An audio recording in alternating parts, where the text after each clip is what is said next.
c'est l'inclusion. C'est depuis le congrès de 2015 à Incheon, en Corée du Sud. Il dit qu'il faut inclure la politique d'inclusion et exclure la politique d'exclusion. Question inclusion, il y a une importance au niveau de l'éducation. Pas oublier que la mission originelle du ministère de l'Éducation, c'est de permettre tout le monde d'entrer à l'école, les enfants normaux et les enfants anormaux, ce que nous appelons couramment les enfants à besoins spéciaux.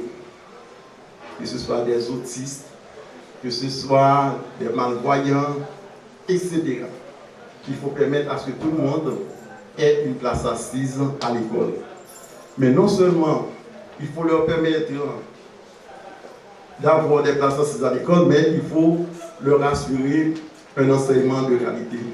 C'est dans ce sens-là, au niveau ministère, là, des formations initiales, des formations continues, des formations en cours d'emploi pour les enseignants. Parce que le ministère-là, il a opté pour un poste dualiste.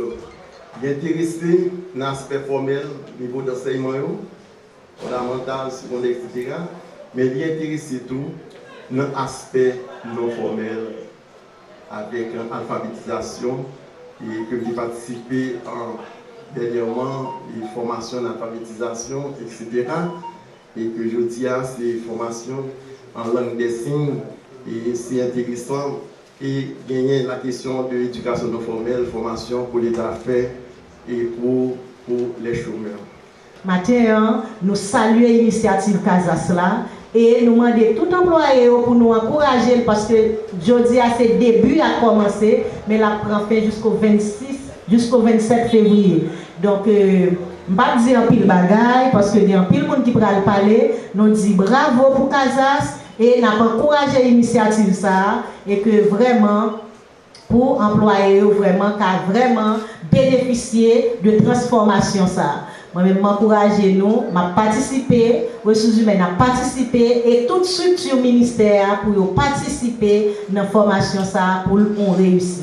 Je profite de cette noble occasion pour féliciter le coordonnateur de la CASAS et son équipe pour cette belle initiative prise en faveur des employés et qui fera d'eux des professionnels inclusifs au service de la communauté éducative à l'instar des compétences techniques qu'ils possèdent chacun en ce qui le concerne.